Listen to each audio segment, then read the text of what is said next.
Pues él es analista político, experto electoral, docente universitario, columnista de la revista Plan B, fue asesor de Luis Verde Soto en el Consejo Nacional Electoral. Le damos la bienvenida a Alfredo, gracias por acompañarnos. No sé si ya tenemos en pantalla también a Alfredo. Muy buenos días, pues hemos estado hablando la mañana de hoy sobre los avances en el cronograma electoral y la situación respecto de la coyuntura actual, con especial atención en lo ocurrido con el Movimiento Amigo y la resolución del Tribunal Contencioso Electoral. Alfredo, te damos la bienvenida y quisiéramos conocer cuáles son esos primeros análisis de la coyuntura electoral que atraviesa el país en este momento de cara a los comicios del mes de noviembre. Bienvenido.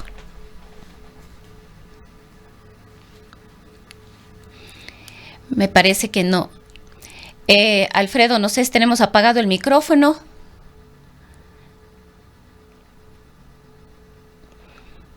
No, continuamos con algún inconveniente con la conexión de Alfredo Espinosa. Vamos a esperar unos minutitos. Hola.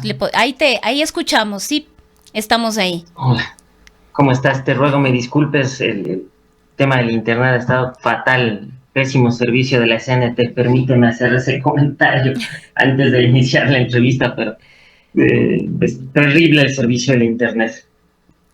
Bueno, afortunadamente estamos en todo caso conectados, Alfredo. No podemos tener imagen, entiendo que es por el mismo problema relacionado con la internet y estas conexiones que a veces nos generan algunos inconvenientes. Pero bueno, tenemos la oportunidad de dialogar y precisamente quisiéramos conocer esas lecturas y esos análisis de la coyuntura del proceso electoral. Pues se cerró ya el periodo para el registro de las alianzas políticas. Amigo, que auspiciaba las candidaturas de la Revolución Ciudadana, ha quedado afuera y sería importante conocer, según los análisis y las lecturas que hayas podido hacer, cuáles son los impactos de esto. Bueno, mira, evidentemente hay un intento por tratar de crear una papeleta sin una oposición real, descartando todo tipo de competencia. Y claro, concomitantemente a esto hay una alta injerencia de la justicia penal y de la justicia electoral en el desarrollo de estas elecciones, las más judicializadas en 48 años de democracia. Ahora, las implicaciones del descarte del Movimiento Amigo no es únicamente, no es un hecho aislado, ¿no? Pasó antes con Construye, pasó con la Revolución Ciudadana, hubo un intento de cancelación a Unidad Popular. Entonces, es una hoja de ruta que está destinada a borrar del mapa electoral todo.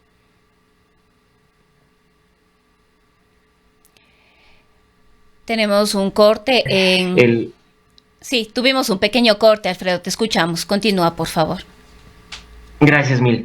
Decía que, digamos, ha sido un proceso muy complejo que forma parte de una hoja de ruta elaborada de manera, creo yo, muy maliciosa, que intenta dejar sin oposición real a este país y por ende sin una alternativa electoral. Y claro, los resultados se van a ver en el diseño de esa papeleta.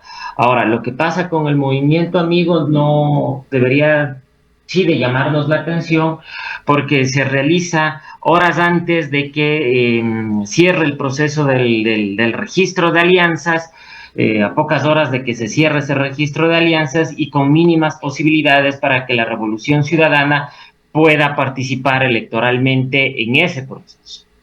Entonces, claro, lo que se buscó de cierta manera.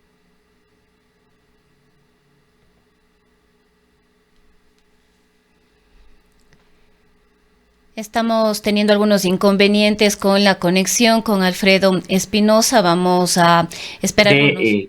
Sí, nuevamente tuvimos un corte, Alfredo. No pudimos escucharte de manera completa, pero tienes la palabra. Gracias, Mil. Con la suspensión por 9 meses del Movimiento Amigo, se suspende todo lo actuado por la organización política, incluido su proceso de elecciones primarias. Es decir, todo lo actuado con esa aceptación de precandidatos queda suspendida. La única forma que tenía la organización política de participar o para participar era a través de alianzas antes de la suspensión. pero si la suspensión ya se puso en conocimiento del Consejo Nacional Electoral y se procedió al bloqueo de las claves de la organización política, aquellas personas que participaron en el proceso de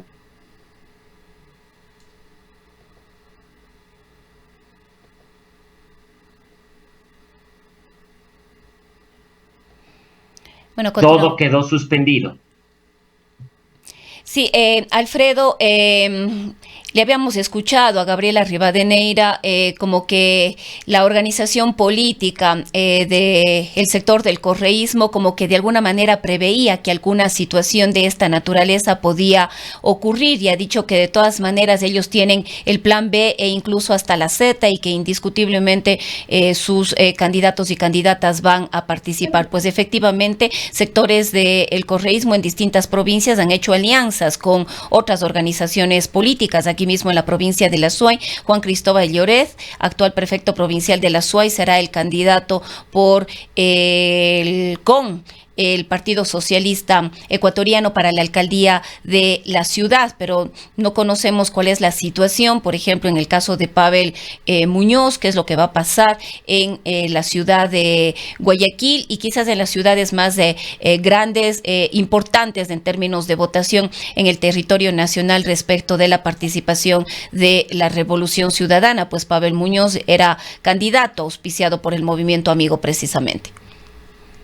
Sí, es una situación muy compleja porque el alcalde Muñoz no podría ser candidato a la reelección, porque él formó parte de ese proceso de democracia interna que quedó suspendido. Es que ese es el principal inconveniente dentro de todo esto, ¿no? Es decir, todo lo actuado por la organización política Amigo quedó suspendida. Sí, quedó suspendido su proceso de elecciones primarias, quedó suspendida por ende la incorporación que hubo y la aceptación personal y personalísima de esas precandidaturas, incluida la de Pavel Muñoz. Ahora, Alfredo, aquí vale la pena una aclaración, perdona que te interrumpa, es decir, ninguna persona, ningún candidato que no haya participado en el proceso de democracia interna o elecciones primarias, como se las conoce dentro de las organizaciones políticas, puede participar. No obstante, vemos que hay nombres que por ahí están surgiendo y que no participaron en primarias y que podrían en su momento ser candidatos o candidatas. Claro, precisamente eso iba. O sea, los que no pueden participar son aquellos que formaron parte del proceso de elecciones primarias del Movimiento Amigo, que quedaron suspendidas junto con la suspensión, valga la redundancia, de la organización política. Pero si hay figuras políticas, ¿no es cierto?, cuadros, es decir, personas que integran esa organización o de la misma Revolución Ciudadana que no formaron parte de ese proceso de elecciones primarias, sí podrían participar como candidatos bajo la siguiente condición, sí, es decir, no una alianza porque el movimiento ya quedó suspendido, sino un acuerdo, entre comillas, para que algunos candidatos de otras tiendas políticas renuncien voluntariamente a esas precandidaturas, porque no están todavía formalmente inscritas, solo se hizo la aceptación de la precandidatura, entonces podrían renunciar a esas precandidaturas y esos espacios que quedan vacíos podrían ser llenados por estas personas del Movimiento Amigo o de la Revolución Ciudadana para que se inserten en esos casilleros de otros partidos políticos. Entonces, esa sería la única vía por la cual podrían participar. Es decir, insisto, la renuncia voluntaria de algún candidato o candidata de algún otro partido o movimiento político para que aquellas personas que no formaron parte de la democracia interna del Movimiento Amigo se puedan insertar en esos casilleros. Ahora, Alfredo, mucho se ha dicho que esto pasa por una intención del movimiento oficialista del presidente de la República, Daniel Noboa, de prácticamente quedar solos en la papeleta. Esto implicaría que efectivamente no vivimos una independencia de las funciones del Estado, ni de la justicia ordinaria tampoco, de la función electoral a través del CNE y del contencioso electoral. Efectivamente, podemos creer que se trata de esto, que hay esa intencionalidad con el apoyo o la metida de mano en estos organismos de parte del presidente del movimiento oficialista? Mira, hay un escenario muy complicado ahora, ¿no? Independencia de funciones casi nunca ha habido en el Ecuador. En términos formales y constitucionales se puede decir mucho. En términos prácticos y políticos siempre ha estado en tela de duda. Y creo que hoy más que antes, ¿no? Es decir, parecería que todo esto forma parte de un guión elaborado con la intencionalidad de dejar de lado todo viso de oposición real, pero sin darse cuenta de que más allá de las decisiones que se puedan tomar a nivel de la justicia penal o de la justicia electoral, hay un elemento que es absolutamente decidor y que ha servido para poner un freno a raya, ¿no es cierto?, a cualquier tipo de glotonería autoritaria en el país, que es el voto de los ciudadanos. Se puede llegar a controlar todo, menos el voto de los ciudadanos. Cuando la voluntad popular es abrumadoramente mayoritaria y contraria a los intereses del poder, de quien ocupe circunstancialmente el poder, pues simple y llanamente se expresa en las urnas y termina poniendo cortapisas a cualquier voracidad. Lo vimos en el referéndum y en consulta popular del año anterior, de 2025. Entonces, no me sorprendería que ocurra algo similar en esta elección. ¿Sí? ¿Por qué? Porque insisto, o sea, quizás se genere un efecto contrario al que el gobierno está avisorando, ¿no es cierto? Que hay una elección con una oposición menguada o casi inexistente dentro de esa papeleta se pueda ganar la elección, quizá se puede generar un efecto, insisto, contrario, en donde otros candidatos, cualquiera que no sea de la línea oficialista, termine ganando la elección por el simple hecho de no formar parte del gobierno, que me parece que es el síntoma que podría darse. Y justamente hacia allá iba quizás mi otra inquietud, si esto realmente le beneficia a el movimiento del oficialismo, a Acción Democrática Nacional. Vemos que la gran mayoría de candidatos de esta organización política están saliendo de los ministerios. Es el caso de Cuenca, con el exministro de Economía, actual ministro de Agricultura, hoy candidato o precandidato a la alcaldía de Cuenca, y Paolo Carpio, quien es viceministro de Infraestructura y Transporte para la prefectura, pero también de la Asamblea Nacional, y en otros espacios muy probablemente ni siquiera se les identifica o se les conoce mucho a quienes serían los candidatos del oficialismo, pero sin embargo mucho se dice de que por ahí el presidente de la República tiene su candidato o candidata oficial auspiciado por ADN, pero tiene también sus candidatos no oficiales. En Quito se habla mucho de que Jorge Yunda sería, por ejemplo, el candidato de Noboa. Sí, en efecto, me parece que esa es la estrategia del oficialismo, y claro, esa estrategia denota un reconocimiento tácito de la debilidad, de la fragilidad por la cual está atravesando el gobierno en términos de aceptación y confianza ciudadana, y cómo eso podría repercutir, ¿no es cierto?, electoralmente hacia sus candidatos, es decir, que ellos no ganen por vía propia la elección. ¿Por qué? Porque, digamos, son personas que, digamos, pueden tener o han adquirido, digamos, una relativa presencia, en algunos casos discreta, al frente de los ministerios, pero que no han participado en líderes electorales. Entonces, en el caso de Vega, así como aquí en Quito de la señora Uvidia, participarán por primera vez en un proceso electoral como candidatos, ¿no? Entonces, son figuras, digamos, relativamente nuevas en la arena electoral, aunque ya tienen un recorrido en el ejercicio de la administración pública y tendrán que cargar sobre sus hombros toda la reputación que se ha labrado este gobierno, ¿no es cierto?, a costa de proscripciones, cancelaciones,